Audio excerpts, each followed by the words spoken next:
que Él nos permite, ¿verdad?, de congregarnos. El martes estuve con los hermanos de Yonkri y ellos dijeron, me saluda a los hermanos de Waterbury. Ellos están el domingo aquí con nosotros.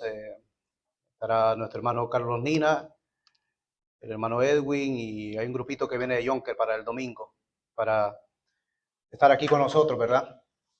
No sé si alguien leyó el libro de Nehemías. Yo dejé una tarea el domingo. Bueno, los que no estuvieron, pues está bien. Yo dejé una tarea el domingo que leyeran los primeros 7 capítulos del libro de Nehemías. Es un capítulo, o sea, es un libro muy bonito que a mí me encanta. Y lo he estado meditando, el libro de Nehemías, porque sabemos que las escrituras, la Biblia no está en orden cronológico. Por ejemplo, el Génesis lo tenemos como de primero, y Malaquías de último. Realmente el libro más antiguo es el libro de Job, pero se puso Génesis porque Génesis nos narra del principio de la creación. Pero realmente el libro de Nehemías cronológicamente es el último libro del Antiguo Testamento. Sabemos que los judíos tienen el libro de Segunda de Crónicas, porque el último libro del Antiguo Testamento, la última palabra es maldición. Entonces por eso ellos pasaron a Segunda de Crónicas. Pero cronológicamente, según nos narra la Biblia, el libro de Nehemías es el último libro del Antiguo Testamento. Fue lo último que se hizo. Y de ahí hay un silencio donde entra el imperio griego. Y ya cuando caemos al Nuevo Testamento nos encontramos con otro imperio, el imperio romano. Vemos que el libro, la estructura del libro de Nehemías, 7 capítulos, por eso dije de los primeros 7 capítulos. 7 capítulos nos hablan de las murallas de Jerusalén, de la reconstrucción de las murallas, del capítulo 1 hasta el capítulo 7. Del capítulo 8 al capítulo 10 nos habla de la vida religiosa que se hacía en ese tiempo, cómo era la vida religiosa en ese tiempo. Y desde el capítulo 11 al capítulo 12 vemos que hay un censo, porque había muchas mezclas, y se hace un censo, y del capítulo 12, verso 27, al capítulo 13, hay como una especie de reforma espiritual. Es un libro muy completo, es un libro muy bonito, fue lo último que se escribió en el Antiguo Testamento. Vamos a ir a la porción de esta noche, Nehemías capítulo 2, verso 11 al 20. Vamos a leer 9 versículos y luego vamos a meditar en el tema que también lo dije el domingo. No sé si alguien se acuerda del tema, lo voy a decir después. Leamos la porción de esta noche. Nehemías capítulo 2, verso 11 al verso 20, dice así las escrituras 2, 11 al 20. Llegué pues a Jerusalén y después de estar allí 3 días, me levanté de noche, yo y unos pocos varones conmigo, y no declaré a hombre alguno lo que Dios había puesto en mi corazón que hiciese en Jerusalén, ni había cabalgadura conmigo, excepto la única en que yo cabalgaba. Y salí de noche por la puerta del valle hacia la fuente del dragón y a la puerta del muladar, y observé los muros de Jerusalén que estaban derribados y sus puertas que estaban consumidas por el fuego. Pasé luego a la puerta de la fuente y al estanque del rey, pero no había lugar donde pasase la cabalgadura en que iba. Y subí de noche por el torrente y observé el muro y di la vuelta y entré por la puerta del valle y me volví. Y no habían los oficiales donde yo había ido, ni que había hecho, ni hasta entonces lo había declarado a los judíos y a sacerdotes, ni a los nobles y oficiales, ni a los demás que hacían la obra. Verso 17 dice, les dije pues, vosotros veis el mal en que estamos, que Jerusalén está desierta y sus puertas consumidas por el fuego. Venid y edifiquemos el muro de Jerusalén, y no estemos más en oprobio. Verso 18 dice, entonces les declaré cómo la mano de mi Dios había sido buena sobre mí, y asimismo las palabras que el rey me había dicho, y dijeron, levantémonos y edifiquemos. Así esforzaron sus manos para bien. Verso 19 dice, pero cuando oyeron Sanballat, Horonita, Tobías, el siervo homonita, y Gesem, el árabe, hicieron escarnio de nosotros y nos despreciaron, diciendo: ¿qué es esto que hacéis vosotros? ¿Os rebeláis contra el rey? Y en respuesta les dije: el Dios de los cielos, Él nos prosperará, y nosotros sus siervos nos levantaremos y edificaremos, porque vosotros no tenéis parte ni derecho ni memoria en Jerusalén. Dios y Padre que estás en gloria, le damos gracias por tu bendita y poderosa palabra.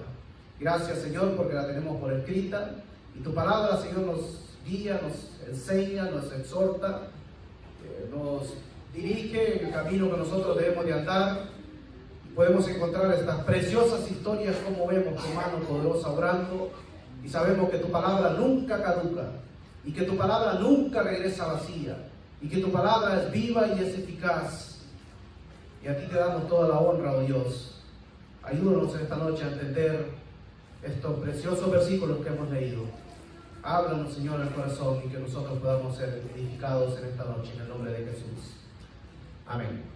Aquí encontramos, hermanos, el tema: levantémonos y edifiquemos. Es puse el tema exactamente lo que nos dice la parte B del versículo 18. Levantémonos y edifiquemos. Vemos que las murallas estaban totalmente destruidas, los muros estaban desbaratados, y uno dice: pero ¿y qué había pasado? ¿Había pasado un terremoto? ¿Qué es lo que había pasado en la ciudad de Jerusalén? Siglos antes, el profeta Jeremías, 40 años, anunciando al pueblo de Israel que se arrepintieran de los ídolos, de tantas cosas que ellos hacían, y que les decía que si ellos no se arrepentían iba a venir un desastre a la ciudad, y ellos no le creían. Y muchos falsos profetas se levantaron y diciendo: no, lo que dice Jeremías es mentira. Dios mora en el templo. ¿Cómo Dios va a destruir su propio templo? No le hagan caso, es una mentira. 40 años el profeta Jeremías, por eso le llamaron incluso el profeta llorón, y nadie le hacía caso. Anduvo un tiempo predicando lo que arrepiéntanse, lo que les va a pasar, y nadie les hizo caso. Entonces, después, cuando viene el cumplimiento de la profecía de Jeremías, el rey Nabucodonosor, uno de los reyes tremendos que ha existido, vino a Jerusalén y se llevó miles de personas cautivas. Muchísimos murieron, muchas personas, el templo pues fue saqueado, se llevó a los tesoros y los puso en donde él tenía los ídolos, y la ciudad quedó un desastre, miles de personas muertas. Y ahí en ese grupo también iba el profeta también Daniel, que estaba muy jovencito, que también se lo llevaron al cautiverio. Pero también había un castigo para la nación de Israel, porque en el libro de la ley se decía que por 7 años cada 7 años tenía que descansar la tierra, y ellos no cumplían esa ley. Entonces, por eso 70 años estuvieron ellos pues en el cautiverio, y vemos que estas murallas estaban totalmente destruidas. Había vuelto un grupito porque habían reconstruido ya el templo con Zorobabel, que habían regresado, pero algunos se habían quedado. Nehemías nació en el cautiverio. Nehemías no nació en Jerusalén, en Israel, sino que nació en Babilonia, y Nehemías estaba ahí. Entonces dice que un día vinieron unos hombres de Jerusalén, y Nehemías se acerca a ellos y les dice: ¿Cómo están mis hermanos allá en Jerusalén? ¿Cómo está la tierra? ¿Cómo están los hermanos allá? Quisiera saber, tener información de ellos. Y algunos vinieron al palacio, porque Nehemías vivía en el palacio. Y dice que le dijeron: bueno, es un desastre, los muros están derribados, las puertas están quemadas, no hay vida en esa ciudad. Y dice que de ese momento, cuando Nehemías recibe esa noticia, pues empezó a decaer su rostro. Dice que en el capítulo 1 encontramos toda esa información. Dice que él se va y él ora al Señor, y él invoca al Señor y ayuna. Y fue tremendo lo que le pasó a Nehemías cuando escuchó esta noticia, porque esa noticia prácticamente le cambió la vida a Nehemías, que él vivía muy bien en el palacio. Él era copero del rey, estaba viviendo en el palacio, estaba muy bien, había nacido ahí en Babilonia, conocía muy bien la lengua, pero nunca se olvidó de sus raíces, nunca se olvidó de dónde él venía, aunque había nacido en Babilonia. Y un día dice que después de él ayunar y hacer todo esto, el rey lo miraba raro a él y le dice: bueno, ¿y qué te pasa? ¿Tú no estás enfermo? ¿Por qué tu rostro ha decaído? ¿Por qué estás tan pálido? ¿qué te ha pasado? Dice que, y también la Biblia dice que la reina también estaba ahí, era algo como de padres, la confianza que le tenían a Nehemías. Y Nehemías estaba ahí y ellos lo confrontan. ¿Y qué te ha pasado? Dice que Nehemías abre su corazón al rey y le dice, se aproxima que 4 meses se ocultó esto. Nehemías no le decía nada, pero el hombre estaba, que era un desastre. El rey se dio cuenta, este es el copero, este prueba el vino antes que yo lo tome, y lo veo así, todo nervioso, todo decaído. Pues se jugaba la vida Nehemías, posiblemente lo podía matar el rey, por lo que a lo mejor pudo haber pensado el rey, bueno, este es de mi confianza, le voy a preguntar porque yo tomo el vino, porque en ese tiempo también se mataban con veneno, se le ponía veneno a la gente y así moría. Entonces Nehemías le abre el corazón, ¿cómo no voy a estar así si la casa de los sepulcros de mis padres está totalmente destruido? Y el rey le dijo, ¿qué pides? ¿Qué quieres? Pues quiero que me des cartas para yo ir a Jerusalén y poder restaurar la ciudad. Y quiero que también me des cartas para cuando vaya al guardabosque también pues le presente las cartas y pueda utilizar madera. Y dice que el rey le dijo, bueno, también, ¿cuánto tiempo tú vas a estar ahí? Bueno, no sé, hasta que termine, pero entonces el rey Artajerjes lo dejó ir y Nehemías dice que se fue. Pero no se fue solo, sino que le dio cabalgadura, le dio capitanes también, no iba solo, y le dio cartas también para que entregase al otro lado del río. Cuando él llegara ahí al otro lado del río, pues él iba con permiso del rey, un sello que solamente el rey lo podía poner. Entonces tenía vía libre para que Nehemías llegara hasta lo que es la ciudad de Jerusalén. Y dice que está 3 días en Jerusalén. Al tercer día Nehemías empieza a salir de noche y observa la ciudad y ve todo destruido, ve un desastre, pero hay gente ahí, pero nadie se preocupaba por nada. Y Nehemías miraba lo que pasaba y dice que volvía a ir. Al tercer día ya viene y les declara. Y es cuando dice en el versículo 17, y les dije, pues vosotros veis el mal en que estamos, cuando se reúnen con las personas que estaban ahí, los nobles, que Jerusalén está desierta, no había seguridad, no había nada, y sus puertas consumidas por el fuego. Venid y edifiquemos el muro de Jerusalén y no estemos más en oprobio, no estemos más en vergüenza. Esa es la propuesta que Nehemías hace, pero lo sorprendente fue cómo reaccionó la gente. Y él dice en el verso 18, entonces le declaré cómo la mano de Dios me había sido buena sobre mí, y asimismo las palabras que el rey me había dicho. Y dijeron, claro, tenía la protección del rey, tenía el permiso del rey, levantemos y edifiquemos, así esforzaron sus manos para sí. La gente que dijo, bueno, entonces vamos a levantarnos y vamos a edificar. Cuando uno le dice levántate porque está sentado, porque está dormido. Es decir, había un sueño espiritual tremendo ahí en ese lugar. Que nadie se fijaba en lo que estaba pasando, nadie le interesaba, a la gente que estaba ahí, nadie le interesaba arreglar lo que estaba destruido, pero Nehemías tenía una visión espiritual que Dios le había puesto en su corazón, que él mismo lo dice, que Dios le había puesto en su corazón. Y es cuando él viaja, y es cuando él le declara y dice, levantémonos y edifiquemos. Entonces quiero, hermanos, que analicemos varios puntos que nosotros podemos aprender de esta enseñanza que nos da aquí Nehemías. Y en primer lugar estaba viendo que nosotros no podemos movernos, no podemos hacer nada si antes consultar con el Señor. Yo no puedo hacer lo que me da la gana si antes no le consulto al Señor, no informarle al Señor, porque el Señor ya lo sabe. Una cosa es consultar al Señor y otra cosa es informarle al Señor. Señor, voy a hacer esto, sí, pero yo ya he tomado mi propia decisión, y a veces no puede salir mal porque yo ya tomé mi decisión y no me interesa lo demás, pero le digo al Señor para que me apoye. Sí, pero primero es consultar al Señor. Señor, ¿es esto de tu agrado? Señor, yo siento esto en mi corazón, pero no quiero andar por impulsos.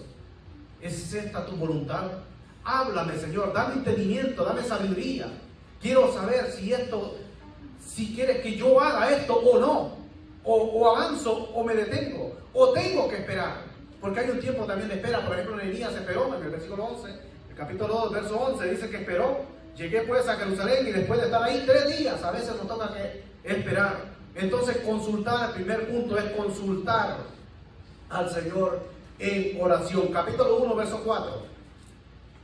Capítulo 1, verso 4, mire que dice: cuando oí estas palabras me senté y lloré e hice duelo por algunos días y ayuné y oré otra vez delante del Dios de los cielos. Eso es lo primero. Cuando él escucha la noticia, lo que hace es orar. Cuando llega una noticia a nosotros, lo primero que debemos de hacer es orar al Señor. Nehemías dice que lloró, ayunó y oró por varios días. Entonces consultar al Señor a través de la oración, esperar, porque sabemos que a veces a nosotros nos gusta que las cosas sean rápido, pero la obra, quien la hace, no somos nosotros, sino que la obra quien la hace es el Señor. Por eso el salmista en el Salmo 127 dice, si Jehová no edifica, en vano trabajan los edificadores. O sea, es decir, de nada sirve levantar paredes, hacer cualquier cosa, ir por todo el mundo, ir a cualquier ciudad, predicar la palabra. De nada me sirve si Dios no me está respaldando, si Dios no me está enviando. Si ando como el llanero solitario, si no he consultado a Dios, si quiero yo ganarme mi propia gloria para que la gente me vea, para que la gente me aplaude, para que me hagan famoso, de nada sirve todo eso si Jehová no respalda lo que estoy haciendo. Por eso dice que Jehová no edifica, en vano trabajan los edificadores. Si Jehová no vela, en vano vela la guardia. Es decir, de nada sirve estar con una escopeta viendo para todos lados si Jehová no está protegiendo esa ciudad. Entonces en vano sirve todo lo que nosotros hacemos, en vano sirve si Dios no está respaldando esta obra. Por eso Dios quiere que nosotros, lo primero que debemos de hacer es consultar al Señor, orar al Señor antes de tomar cualquier decisión, porque la obra es del Señor. Y si la obra es del Señor, Él quiere que nosotros hagamos algo. Quiere que nosotros hagamos algo. Miren lo que dijo ahí mismo en el capítulo 2, verso 20. Y en respuesta les dije, el Dios de los cielos, Él nos prosperará. O sea, la obra no es de nosotros, sino quien va a prosperar la obra va a ser el Dios de los cielos. Y nosotros, sus siervos, nos levantaremos. Es decir, Dios quiere hacer la obra, quiere hacer cosas grandes, pero también nosotros debemos de poner de nuestra parte, porque Dios quiere que nosotros seamos instrumentos útiles, porque Dios quiere usarnos a nosotros. Entonces, en primer lugar, es consultar a Dios. Segundo lugar, Nehemías estaba en un palacio. Nehemías pudo haber dicho, bueno, y a mí no me interesa que la gente esté sufriendo allá, que esté todo desbaratado. Si yo vivo en un palacio, si yo soy la persona de confianza del rey, si no me hace absolutamente nada, entonces, ¿qué voy a ir a hacer yo? Bueno, ahí que se arreglen ellos, que le pidan al Señor, pero yo me quedo aquí con el rey. No. Desde el momento que escucha, que le dan esa noticia, le cambió la vida. Como a nosotros, desde el momento que recibimos la buena noticia, también nos cambió la vida. Porque la vida no puede seguir siendo igual, porque hay un antes y un después. Cuando Cristo entra, pues cambia la persona, se muestra lo que es el cambio. Entonces, en segundo lugar, es salir de la comodidad, porque a veces nosotros nos podemos sentir tan cómodos. Bueno, estoy bien así como estoy, pero el Señor quiere que nosotros avancemos, el Señor quiere que nosotros nos levantemos, el Señor quiere que nosotros edifiquemos, porque Él quiere usarnos a nosotros. Nosotros somos instrumentos que son de lo vil del mundo, dice la Escritura, de lo menospreciado, de lo débil. Escogió Dios para avergonzar a los sabios, para avergonzar a los fuertes. ¿Por qué? Porque Dios es el que se lleva la gloria. Escoge instrumentos débiles, escoge instrumentos sencillos, escoge instrumentos viles, y Él nos transforma para Él llevarse la gloria. Nehemías era un copero del rey, tenía un buen trabajo y decidió irse a trabajar en la piedra. Es decir, pues nosotros tenemos que salir también de la comodidad. Entonces debemos de pensar, ¿estamos dispuestos a dejar esto por el Señor? ¿Estoy dispuesto a sacrificarme por el Señor? Porque eso fue lo que hizo Nehemías. Nehemías lo dejó absolutamente todo. Cuando dice levantemos y edifiquemos, es a la acción, es a trabajar. Y el Señor, si Él nos ha llamado, pues Él nos va a capacitar. Porque el Señor no va a llamar a nadie si no lo va a capacitar. Cuando el Señor llama es porque Él se va a encargar y Él va a capacitar también. Nos va a capacitar y nos da los carismas, es decir, los dones. Porque todo creyente tiene mínimo un don. Y el don es para ponerlo al servicio de la obra del Señor. Entonces Dios mismo nos ayuda, nos esfuerza, como dice, siempre te ayudaré, siempre te sustentaré con la diestra de mi justicia. Dios siempre está ahí, ayudándonos a nosotros. Entonces quiere que nosotros trabajemos, como a mi hermana que le gusta mucho esta alabanza, muy bonita, trabajar y orar en la viña del Señor. Pero Dios nos da talentos también a nosotros, nos capacita, pero con una condición. Y la condición es que todo lo que nosotros hagamos, tenemos que hacerlo para el Señor. Como hablaba el hermano Hermes el domingo, no por mi propia cuenta, porque si yo hago algo y me esfuerzo y lo hago para mí, pues ya me llevé mi recompensa, ya me aplaudieron, ya me hicieron famoso y edifiqué sobre qué, sobre heno, sobre hojarasca, todo esto no va a valer absolutamente nada. No hay recompensa porque yo ya me la llevé, porque edifiqué para mí mismo. El Señor quiere que lo hagamos todo para Él. Colosenses capítulo 3, versos 3, 23 al 28, o sea, el hermano Brian lo puede poner ahí. Dice que todo lo que nosotros hacemos, debemos de hacerlo como para el Señor. Y todo lo que hagáis, hacerlo de corazón. En primer lugar, hacerlo de corazón como para el Señor y no para los hombres. Sabiendo que del Señor recibiréis la recompensa de la herencia, porque a Cristo el Señor servís. Entonces hay recompensas, hay herencias. Es un privilegio servir al Señor en el área que Él nos haya puesto. Si me toca arreglar las sillas, si me toca hacer cualquier cosa, si lo hago para el Señor, es un privilegio, porque voy a recibir recompensa. Y digo yo, bueno, ya esto ya es demasiado, porque suficiente tenemos con la salvación. Suficiente tenemos que el Señor nos haya perdonado todos los pecados, nuestros pecados. Pero el Señor va más allá y nos quiere recompensar y nos quiere dar cosas a nosotros, promesas. Ahora, cuando su jefe le promete algo, pues usted no esté tan seguro que se lo va a cumplir. Si el hombre le puede decir, yo te prometo, bueno, es mejor no prometer ni cumplir, dice las Escrituras, que prometer y no cumplir.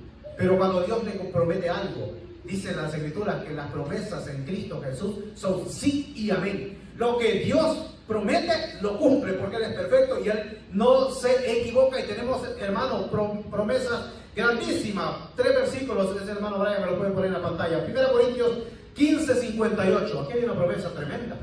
¿Cómo debemos de estar? Firmes. Así que, hermanos míos, amados, estad firmes y constantes, creciendo en la obra del Señor, no estancándolo, no estar de brazos cruzados, siempre, no ayer, mañana, no, siempre, sabiendo que vuestro trabajo del Señor no es en vano. La mentalidad de cada creyente, mi trabajo del Señor no es en vano. Yo voy a ir a la iglesia a adorar al Señor, voy a tratar de hacer algo, porque yo voy a tener mi recompensa. No me merezco nada de esto, pero el Señor le place bendecirme. Segunda promesa que tenemos, 2 Corintios 5, 10. Otra promesa, porque es necesario que todos nosotros compadezcamos ante el tribunal de Cristo, para que cada uno reciba según lo que haya hecho mientras está en el cuerpo, o sea, mientras nosotros estemos vivos, según lo que hacemos en esta tierra, así va a ser la recompensa, sea bueno o sea malo. Claro, si hay cosas malas, pues también nosotros vamos a tener que dar cuenta. Mentimos, bueno, es que no tenía yo otra, no tenía otra opción, entonces me tocó mentir. Bueno, eso también se escribió. No vamos a perder la salvación, pero sí va a salir a la luz todo lo que nosotros hacemos, y cosas que se hacen oculto, pues todo eso el Señor lo va a sacar a la luz algún día cuando estemos allá delante de la presencia del Señor. Otra promesa, Apocalipsis 22, 12, un versículo que a mí me encanta. He aquí, yo vengo pronto. Creo que todos nosotros deseamos que el Señor venga pronto. Y mi galardón conmigo para recompensar a cada uno según sea su obra. A cada uno, según sea su obra. Es algo personal. Dios sabe a quién le va a dar más, a quién le va a dar menos. ¿Por qué? Porque eso fue lo que hizo. Porque eso fue lo que a Él le plació darle por lo que hizo. Sobre poco fuiste fiel, sobre mucho, dice la Escritura, también te pondré. Entonces vemos, hermanos, que vale la pena trabajar en la obra del Señor. Vale la pena salir de la comodidad. Y en tercer lugar, vemos que cuando nosotros trabajamos, ya estamos trabajando en la obra del Señor, ya estamos haciendo algo en la obra del Señor, pues debemos de hacerlo trabajar en equipo. Vemos en el versículo 17, regresando a Nehemías, capítulo 2, verso 17.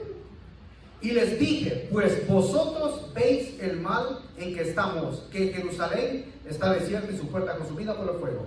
Venid y edifiquemos, plural, el muro de Jerusalén, y no estemos más en oprobio. Verso 28.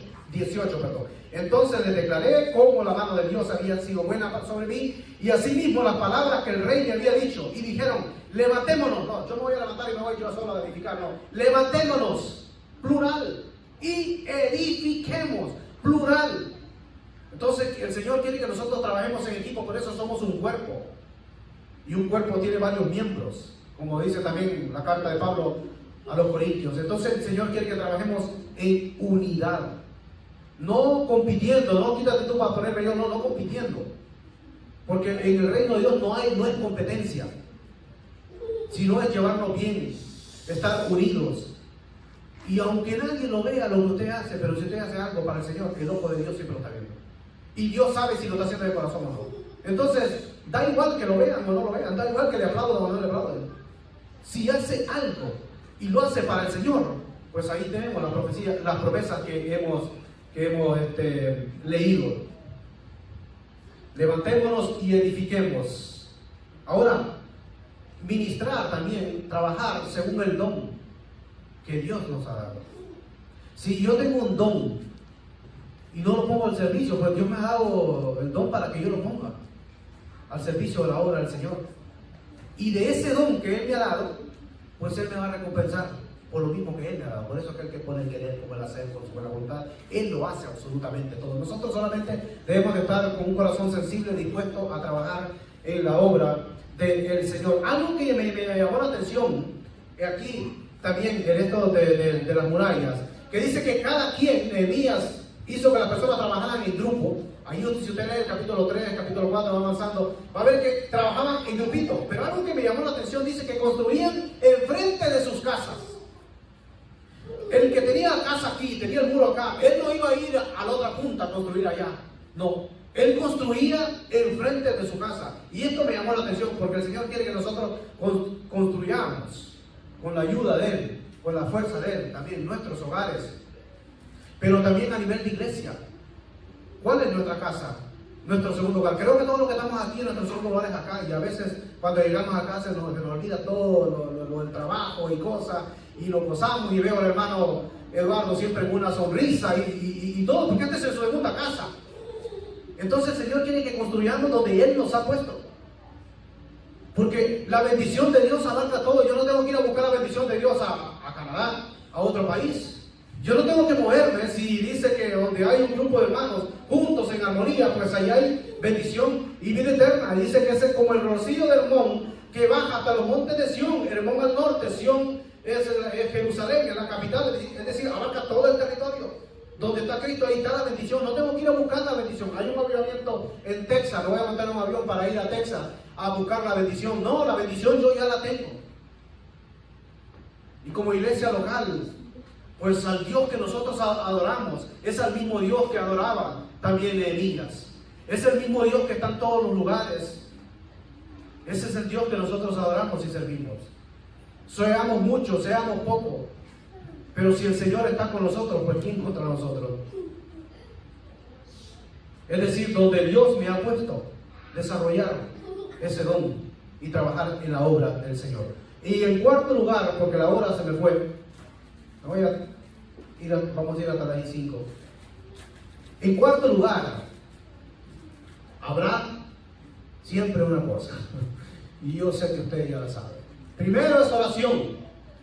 Segundo es salir del confort, salir de la comodidad. En tercer lugar, trabajar en unidad, trabajar en equipo, como hizo Nehemías. Pero en cuarto lugar, habrá siempre oposición, porque el enemigo no pierde tiempo. Miren, si ustedes leen estos versículos, en estos capítulos que yo les dije, desde el capítulo 1 al capítulo 7, cuando entramos ya del capítulo 2, ya empieza el pleito.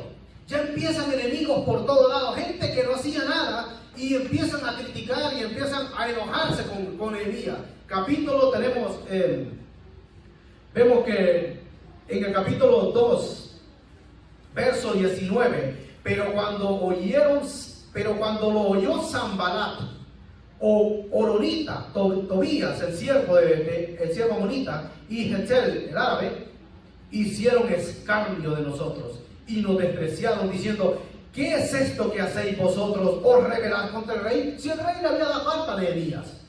Pero Nehemías dice, allí mismo dice que no se lo había declarado a hombre alguno. Hasta después se lo declara a los demás, a la gente que sí quería trabajar. Porque el diablo hará todo lo posible por desanimarnos.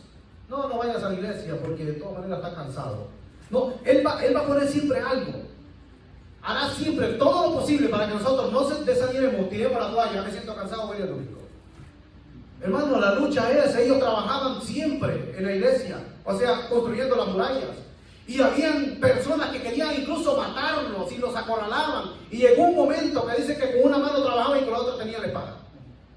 Y dice que en un momento Nehemías dijo, bueno, la mitad vamos a trabajar y la otra mitad va a ser guardia. Pero la obra nadie la va a detener porque las puertas de Hades no prevalecerán contra la iglesia. La obra nadie la puede detener, aunque se oponga quien se oponga. Y el jefe, el que va al frente, siempre es el diablo. Porque el diablo odia que un cristiano vaya a adorar a Dios. El diablo odia que un cristiano dice, hoy voy a ir a la iglesia. O un amigo que va a ir a la iglesia. No, siempre va a querer presentar algo. Y eso fue lo que pasó, hermano. Ataques por todos lados. Ya leímos el verso 19, pero ¿cómo responde Nehemías? También nosotros cuando vienen los ataques de la persona debemos de saber responder. ¿Cómo respondió Nehemías? Versículo 20. Y mi respuesta fue, y en respuesta les dije, el Dios de los cielos, Él nos prosperará. Esa fue la respuesta que él dio. La obra la va a hacer el Señor. A mí no me interesa lo que tú piensas. La obra la va a hacer el Señor.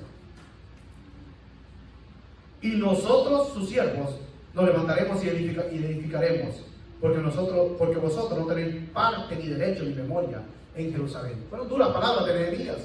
Capítulo 4, versos 1 y 3, otro tremendo ataque. Cuando oyó Sanbalat, el mismo Sanbalat, es que este Sanbalat se lo tenía entre ceja y ceja a Nehemías. Otra vez, dice, cuando oyó Sanbalat.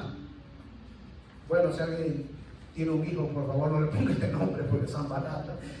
Cuando oyó Sanbalat que nosotros edificábamos el muro, nosotros, todavía en plural, en equipo, trabajando en grupo, en unidad, se enojó y se enfureció en gran manera. La cosa va poniéndose más fea.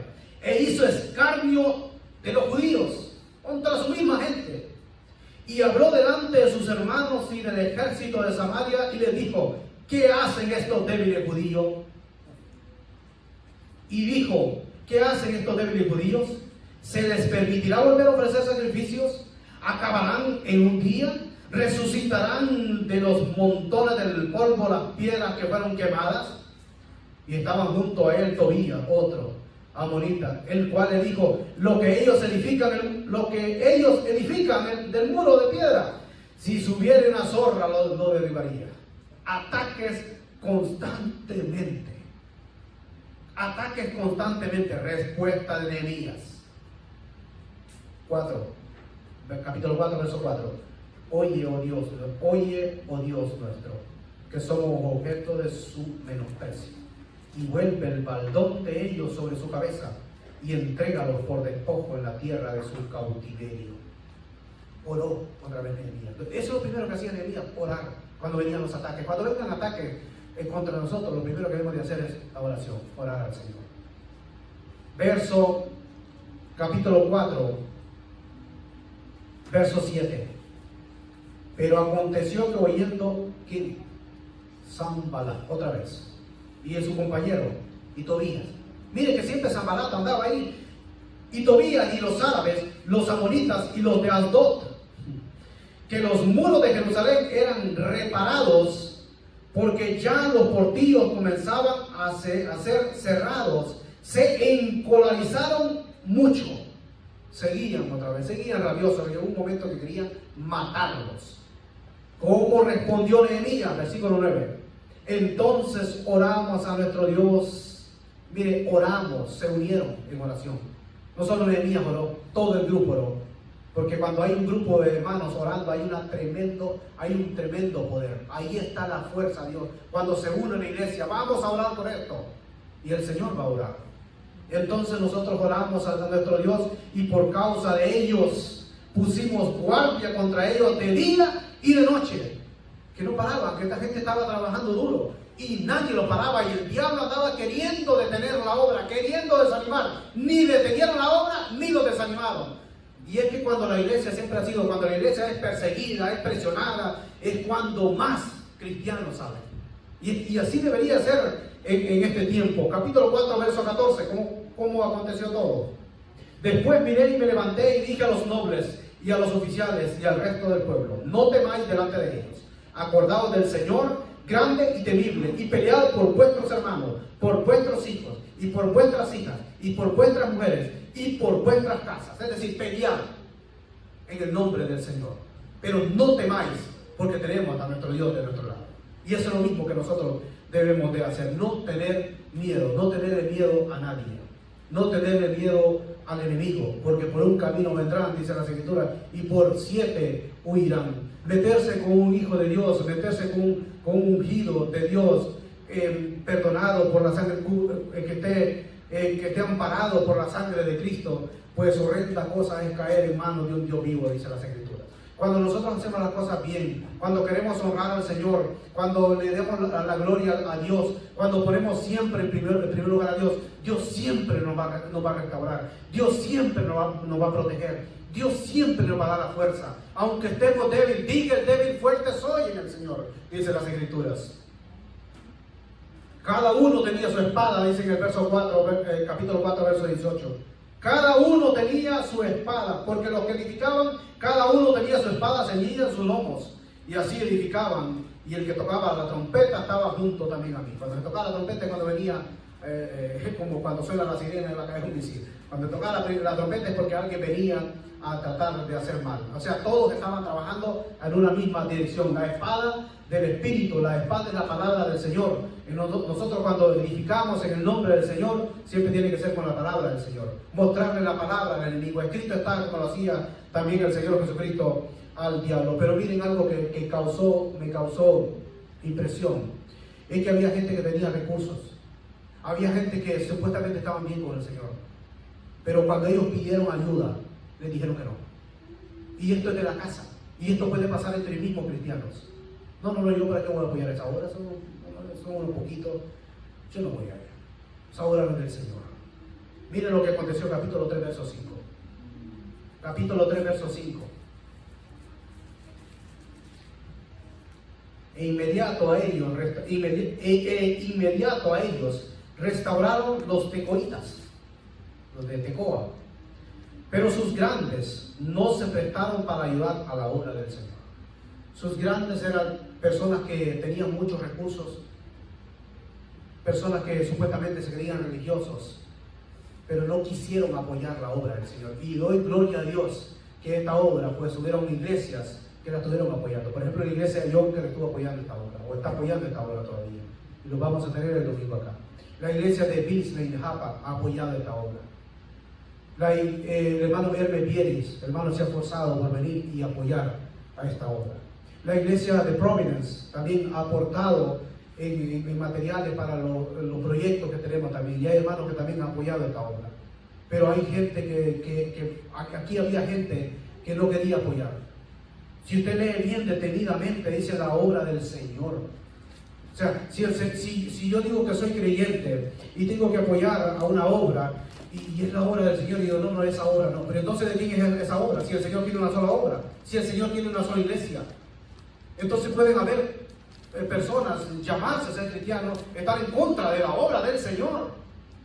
Y ese es pelear contra Dios. Yo no le voy a jalar un pulso nunca a Dios, porque es su obra. Nosotros somos simplemente instrumentos usados temporalmente para su honra y su gloria. Para concluir, hermanos, para concluir, como dije, los puntos que nosotros debemos de tener en mente, lo que hizo Nehemías.